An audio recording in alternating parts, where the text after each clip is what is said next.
No one wants to have to get wealthy twice. And a key ingredient to making sure that you can achieve the objective of retaining the wealth that you've created is something referred to as asset protection. Now, I've spent the past 25 plus years building and scaling my own businesses and putting in place asset protection mechanisms to ensure that myself and my family are well protected. Because the reality is this, when you create a business and you achieve financial freedom for yourself, you may not want to hear it, but it's true, you become a target for litigation because the have-nots want what the haves have. And living in the United States, pretty much anyone can sue anyone for any reason. But because of that, you need to make sure that you're doing what's necessary and what it takes to protect what you've already built. My name is Edward Collins, and today I'm going to be sharing with you my ABCs of asset protection. Let's jump right in. The ABCs of asset protection are comprised of avoid, block, and conceal. Now, I've talked about this on social media a lot, so if you haven't yet jumped into my Instagram account, definitely want to do that because I talk about avoid, block, and conceal often. The avoid component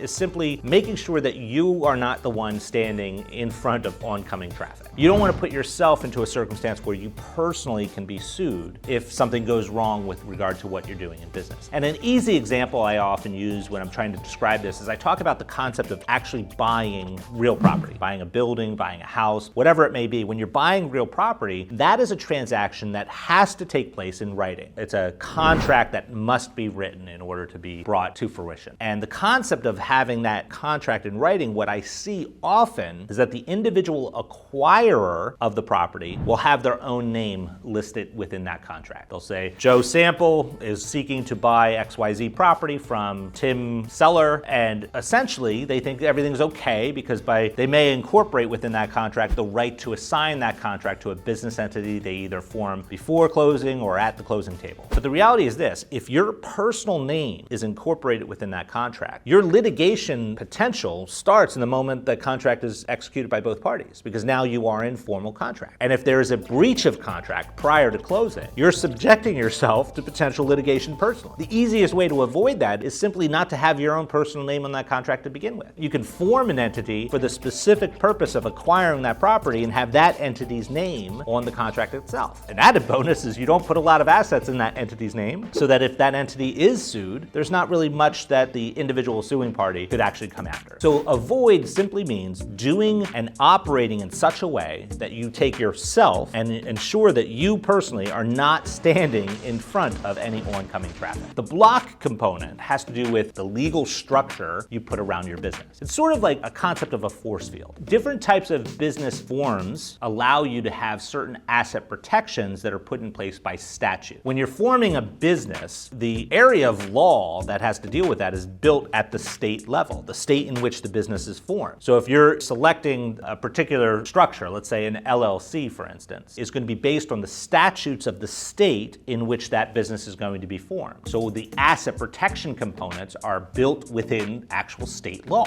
And when you select the type of entity, different entities have different levels of asset protection. The limited liability company is a specific area of law that has developed over many, many years that have essentially created an opportunity for businesses to be formed in such a way that don't add a significant amount of complexity with regard to annual operations, basically afford that particular business the protections of the law around the business. So asset protection in the form of block simply has to do with selecting the actual business entity structure that you're going to employ when you're operating your business. That brings us to conceal. Conceal is that phantom, if you will, that gets avoided by a lot of business owners. They just don't understand how to utilize it well. Even a lot of attorneys don't give it the attention it deserves. Conceal has to do with figuring out a way to almost put a cloak of invisibility around your particular business. And I really want to focus on this particular aspect because I see it, this is probably the area that most businesses, they just simply never even jump down this road because they don't even understand how to do it. Not just business owners, but also attorneys. Conceal is simply helping you to ensure that you're not even personally known to own a particular business or a particular asset. It's really hard to sue what you can't see. And if you form your business in such a way that conceals your personal identity from basically just public record, a lot of litigation can just generally be avoided. I've actually discussed this topic with a lot of different attorneys over the years, but one is popping right to mind. This particular attorney has basically said to me, he said, Edward, why would I have to worry about concealing identity if I've put the right LLC structure in place? And I said, well, you're missing the boat entirely. I'm not talking about protecting yourself in actual litigation, meaning once you're being sued sued and making sure that the counterparty cannot necessarily take your personal assets or take business assets for that matter. That's once it's already taking place, once the litigation is already underway. But the conceal component is sort of like a roadblock before you even get to litigation itself. It's that environment that helps to ensure that, hey, you know what? It's going to be hard for people to even understand what you own. So if they don't know what you own, they're less aggressive with regard to trying to pursue litigation against you. That's where this concept of asset protection based on domicile of the business, that's where we get into a discussion on how to actually protect yourself from litigation based on where you're choosing to form your business entity. Because remember, I talked about the concept of selecting, like for instance, an LLC, you select the state in which that LLC is going to be formed. But a lot of people make the mistake of believing that they have to form the LLC within the state they're actually operating the business. And that's not necessarily true. You actually have the ability to form an LLC pretty much in any state that has LLC statutes in place. And selecting certain states may be more advantageous than others, specifically with regard to the anonymity component of asset protection. There are a few states that actually have the ability to help prevent your name being on the public record. 3 of which come to the top of mind would be Nevada, Delaware, and Wyoming. And I want to talk a little bit about why I like one of those over the other 2. All 3 of those states have aspects of their legislation which essentially says the individual who's forming a business does not necessarily have to be put on public record as being the one who owns the business. When you look at Nevada as an example, Nevada is an excellent state when it comes to asset protection anonymity because, again, you don't have to have your personal name associated with that business on public record. However, the downside with Nevada is relatively expensive for small businesses to operate a Nevada LLC. Why? The fees that are associated with forming that entity are a few $100s. There's also a couple $100s a year in annual renewal fees that are associated with it. But again, when you look at the cost benefit, it may be worth the cost. Delaware, however, is much more oriented towards large corporations. So if you're a very large corporation forming a C Corp, for instance, in Delaware, Delaware's statutes are really designed around that environment. They don't have a significantly deep, if you will, statute environment when it comes to LLCs. But a lot of the anonymity components of the LLC environment still is a benefit to you. The challenge there is also